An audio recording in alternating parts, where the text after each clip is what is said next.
Kosovo memadukan sejarah yang mendalam, semangat modern, dan pesona alami. Mengapa negara ini sangat pro-Amerika? Rahasia apa yang tersembunyi di kota-kotanya yang terbelah? Biarkan jelajahi dunia membawamu ke sana. Budaya kue kering. Salah satu harta budaya Kosovo yang paling manis, namun kurang dihargai, adalah dunia kue keringnya yang semarak. Di kota-kota seperti Pristina dan Prizren, toko roti berfungsi sebagai tempat pertemuan lokal sekaligus lembaga budaya. Mereka menawarkan berbagai macam kue manis dan gurih yang dibuat dengan hati-hati dan resep yang diwariskan dari generasi ke generasi. Mungkin kamu mengira sudah pernah mencicipi pai bayam atau daging yang enak, tapi yang ada di sini sungguh berbeda. Segar, renyah, isian melimpah, dan sangat memuaskan. Harganya pun mengejutkan murah, sebagian besar hanya antara 1,5 hingga 2, membuatnya terjangkau, bahkan untuk pelancong dengan anggaran terbatas. Jika berkunjung, jangan lewatkan kesempatan untuk mencicipi kue-kue yang dijual di pasar lokal atau kafe. Budaya kopi dan bersantap. Budaya kafe di Kosovo merupakan cerminan paling nyata dari perpaduan timur dan barat. Kopi di sini bukan sekadar minuman, itu adalah gaya hidup. Kafe berjajar di hampir setiap sudut jalan, menjadi pusat kehidupan sosial, tempat orang-orang dari segala usia berkumpul untuk berbincang, bertemu, dan bersantai. Yang membedakannya adalah sikap santai terhadap merokok di dalam ruangan yang masih diterima luas di tempat-tempat lokal. Meskipun hal ini mungkin mengejutkan pengunjung dari Eropa Barat atau Amerika Utara, suasana yang unik dan penuh nostalgia ini menjadi daya tarik tersendiri. Makanan di Kosovo pun sangat dermawan. Porsi besar, daging segar berkualitas tinggi, dan harga yang tak terkalahkan. Makanan yang mungkin berharga lebih dari 15 di tempat lain, di sini hanya sekitar 405. Biaya hidup dan perumahan. Kosovo menonjol di Eropa sebagai salah satu tempat termurah untuk tinggal atau dikunjungi, di mana uangmu akan terasa sangat bernilai. Di pasar dan supermarket, produk sehari-hari seperti roti, keju, dan hasil bumi biasanya hanya seharga 1 atau 2, dan bahkan produk berkualitas tinggi tetap terjangkau bagi kebanyakan penduduk. Penggunaan euro secara resmi juga menghindarkan wisatawan dari repotnya penukaran mata uang. Gaji bulanan bervariasi. Seorang pelayan biasa mendapat sekitar 400 tus, bisa mencapai 5.500 dengan tip, sementara guru, polisi, dan pemilik usaha kecil biasanya menghasilkan antara 5.500 hingga 800. Jika seseorang menghasilkan lebih dari 1.000, mereka dianggap mapan. Perumahan juga mudah diakses. Menyewa apartemen yang layak huni biayanya sekitar 350 400 per bulan, dan membeli rumah yang kokoh dan layak huni dalam kondisi baik bisa sekitar 100.000. Dukungan dan pengaruh AS. Salah satu aspek paling terlihat dari identitas modern Kosovo adalah kekagumannya terhadap Amerika Serikat yang berakar kuat pada perjuangan negara ini untuk merdeka. Selama konflik dengan Serbia, intervensi NATO yang didukung besar oleh AS membantu melindungi warga sipil Kosovo, sebuah tindakan yang dikenang dengan rasa terima kasih yang abadi. Di Pristina, sentimen ini terlihat jelas. Bendera Amerika dikibarkan dengan bangga, dan patung Presiden Bill Clinton berdiri menonjol di pusat kota. Beberapa bangunan bahkan menampilkan replika patung Liberty sebagai penghormatan atas dukungan yang diterima. Kekaguman ini tidak hanya bersifat simbolis, ia memengaruhi orientasi budaya, aliansi politik, bahkan rasa identitas nasional. Warisan Adem Jashari. Adem Jashari adalah salah satu tokoh paling dihormati dalam sejarah modern Kosovo dianggap sebagai pahlawan nasional dan simbol perlawanan. Ia adalah komandan pendiri Tentara Pembebasan Kosovo dan memimpin perlawanan melawan pasukan Serbia dari desa asalnya, Prekaz. Pada tahun 1998, Jashari bersama lebih dari 50 anggota keluarganya tewas dalam serangan besar-besaran militer Serbia yang menghancurkan rumah mereka. Tak ada yang selamat. Peristiwa ini menjadi titik balik dalam perjuangan kemerdekaan Kosovo dan menyulut tekad nasional untuk merdeka. Kini, warisannya hidup melalui patung, monumen, bahkan nama Bandara Internasional Pristina. Rumah lamanya telah diubah menjadi museum yang dikunjungi oleh warga dan turis, menjadi pengingat khidmat akan pengorbanan dan identitas nasional. Suasana dan pemandangan di Prizren. Prizren sering digambarkan sebagai kota paling indah dan kaya budaya di Kosovo, menawarkan pelarian yang tenang dari hiruk-pikuk ibu kota, Pristina. Terletak di sepanjang sungai yang mengalir dan diawasi oleh benteng kuno, kota ini memadukan keindahan alam dengan arsitektur berusia berabad-abad. Jalan-jalan berbatu, jembatan bergaya Ottoman, dan menara masjid yang berdiri berdampingan dengan menara gereja menciptakan suasana kebersamaan yang abadi. Kafe-kafe di sepanjang sungai menjadi tempat yang sempurna untuk menyeruput kopi atau teh sambil menikmati aliran air dan mendengarkan gemuruh kehidupan sehari-hari. Harga-harga di Prizren umumnya lebih rendah dibandingkan Pristina, menjadikannya destinasi menarik bagi warga lokal maupun wisatawan.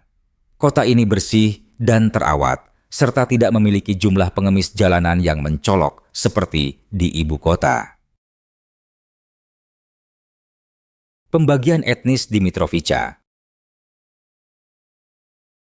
Mitrovica adalah kota yang merangkum kompleksitas etnis dan ketegangan yang belum terselesaikan di Kosovo. Sebuah jembatan tunggal membagi wilayah selatan yang mayoritas Albania dan wilayah utara yang mayoritas Serbia. Meskipun orang bebas menyeberang, jurang psikologis tetap terasa jelas. Di sisi utara, komunitas Serbia menggunakan mata uang dinar alih-alih euro. Bendera Serbia terlihat di mana-mana dan grafiti nasionalis tersebar luas. Di sisi selatan, kehidupan berjalan di bawah pemerintahan resmi Kosovo dengan euro sebagai mata uang dan suasana yang lebih multikultural.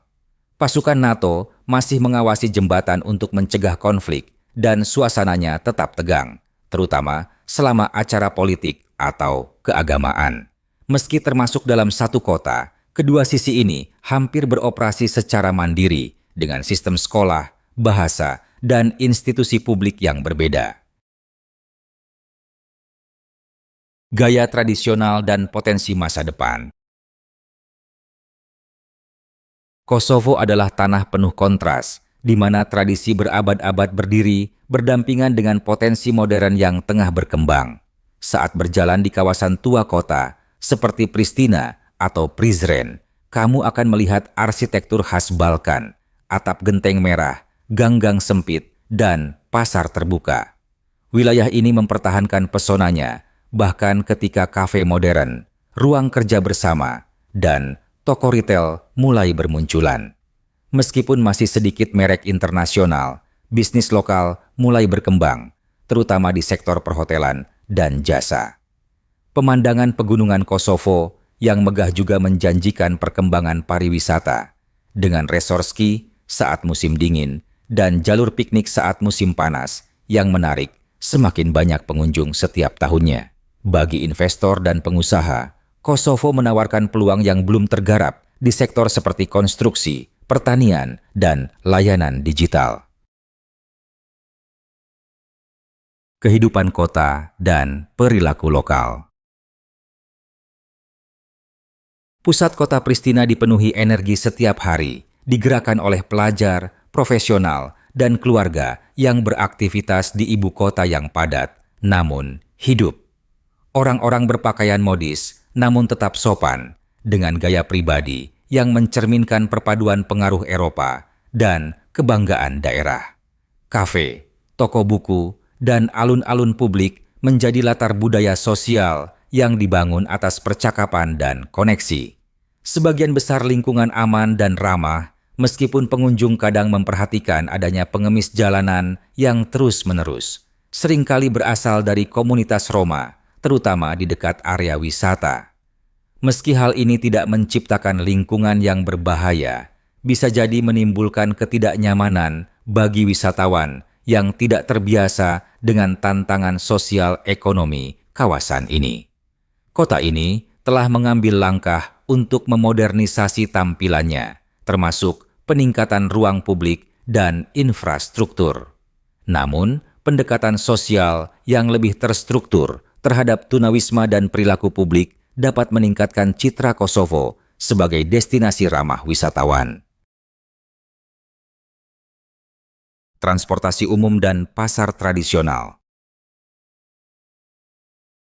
Sistem transportasi umum Kosovo, khususnya di Pristina, menawarkan pengalaman yang nostalgik namun fungsional bagi para pengunjung.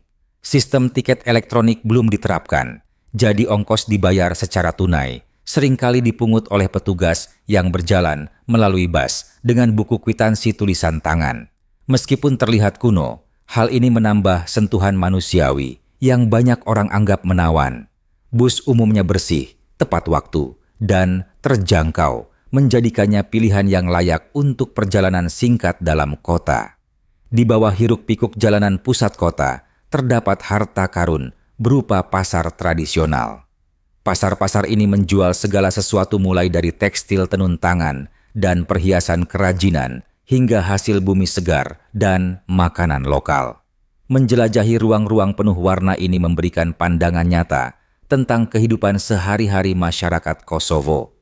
Kamu akan melihat penduduk lokal menawar, menyeruput kopi, atau menyapa penjual yang sudah mereka kenal selama bertahun-tahun. Harga makanan dan pembatasan di pasar.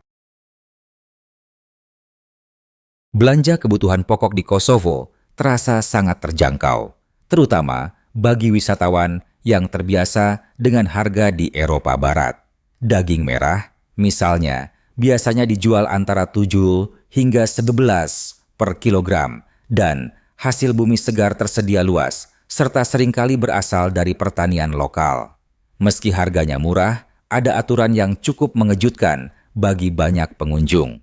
Mengambil foto harga di dalam supermarket dilarang keras. Jika kamu mencoba memotret label harga atau struk, staf keamanan mungkin segera menegurmu, menganggapnya sebagai pelanggaran kebijakan. Aturan ini kemungkinan berasal dari undang-undang privasi atau sensitivitas perdagangan, tetapi menciptakan kesan tertutup yang terasa tidak sesuai dengan lingkungan Kosovo yang terbuka dan ramah. Di sisi lain, pasar dan pedagang kaki lima jauh lebih santai dan menyambut. Di sini, kamu bisa berbicara langsung dengan penjual, bertanya tentang bahan, atau bahkan mencicipi produk. Keterbatasan layanan kesehatan. Sistem kesehatan di Kosovo masih dalam tahap pengembangan, dan wisatawan sebaiknya merencanakan dengan cermat, terutama saat musim dingin ketika penyakit lebih umum terjadi. Layanan medis dasar tersedia di kota-kota besar, namun cakupan dan kualitas perawatan bisa sangat bervariasi. Beberapa obat penting tidak ditanggung oleh asuransi publik, sehingga pasien harus membayar sendiri. Apotek mudah ditemukan dan stafnya umumnya membantu, meskipun mungkin ada kendala bahasa. Banyak warga mengandalkan jaringan pribadi atau mencari bantuan medis ke luar negeri jika memungkinkan, mencerminkan keterbatasan layanan spesialis dan diagnostik yang masih ada. Rumah sakit dan klinik juga mungkin kekurangan peralatan modern, dan waktu tunggu bisa lama selama musim sibuk. Bagi pelancong, disarankan membawa obat dasar sendiri dan mempertimbangkan asuransi perjalanan tambahan. Meskipun biaya kesehatan tergolong murah, sistemnya belum kokoh. Migrasi kaum muda dan pesona Prizren. Kaum muda di Kosovo merupakan salah satu populasi termuda di Eropa dengan hampir 70% penduduk berusia di bawah 35 tahun. Namun, banyak anak muda pindah dari kota-kota seperti Mitrovica ke kota besar seperti Pristina atau bahkan ke luar negeri demi mencari pendidikan dan pekerjaan. Meski demikian, Prizren tetap berhasil mempertahankan semangat muda sambil menjaga lingkungan yang damai dan kaya budaya. Berbeda dengan pusat urban yang lebih sibuk, Prizren menawarkan irama hidup yang lebih lambat, cocok untuk generasi tua maupun keluarga muda. Kota ini dikenal karena harmoni antaragama, di mana komunitas Muslim hidup damai, berdampingan dengan kelompok etnis dan agama lain. Festival, pameran kerajinan, dan konser terbuka secara rutin meramaikan jalanan, mencerminkan semangat kreatif dan kebersamaan komunitas. Meskipun peluang kerja di sana lebih sedikit dibanding ibu kota, kualitas hidup ditingkatkan oleh lingkungan yang bersih, biaya rendah, dan persatuan sosial. Tips transportasi dan landmark kota. Menjelajahi Kosovo sebagai wisatawan ternyata cukup mudah, terutama di ibu kota, Pristina. Dari bandara, tarif taksi ke pusat kota bisa mencapai 25, namun seringkali bisa ditawar menjadi 15 atau kurang. Alternatifnya, bus umum berwarna kuning menawarkan perjalanan yang jauh lebih hemat hanya dengan 3. Setelah sampai di pusat kota, banyak landmark penting dapat dicapai dengan berjalan kaki karena tata letaknya yang ringkas. Di antara tempat yang paling ikonik adalah Katedral Bunda Teresa dengan menara lonceng tinggi yang menawarkan pemandangan kota dari atas hanya dengan sabum. Tak jauh dari situ, Perpustakaan Nasional menarik perhatian karena desainnya yang aneh, namun tak terlupakan berupa kubah dan pola geometris. Landmark-landmark ini bersama dengan kafe yang hidup, taman, dan alun-alun terbuka mencerminkan perpaduan antara warisan dan ambisi Kosovo. Agama dan toleransi. Agama di Kosovo menunjukkan contoh hidup berdampingan secara damai yang jarang ditemukan di wilayah kompleks seperti ini. Meskipun Islam adalah agama mayoritas, hasil dari pengaruh Ottoman selama berabad-abad, negara ini merangkul keberagaman agama. Di Pristina, tidak jarang melihat masjid dan gereja berdiri hanya beberapa blok terpisah, suara azan dan lonceng gereja bergema bersama dalam harmoni. Kekristenan Ortodoks umumnya dipraktikkan di wilayah utara dekat Serbia, sedangkan Katolik memiliki kehadiran kecil namun terlihat, terutama di wilayah selatan. Meski beragam, tidak ada norma agama yang dipaksakan dan keyakinan pribadi dianggap sebagai urusan individu. Sebagian besar orang berpakaian dengan gaya sekuler ala Eropa dan berpartisipasi bebas dalam kehidupan budaya modern. Tidak adanya ketegangan agama sangat terasa di ruang publik, di mana institusi dengan hati-hati menjaga agar tidak memihak pada sistem kepercayaan tertentu. Terima kasih telah menjelajahi Kosovo bersama kami. Bagian mana yang paling mengejutkanmu? Makanannya, budayanya, atau kontrasnya? Tulis komentarmu dan jangan lupa tetap bersama kami. Masih banyak yang bisa ditemukan.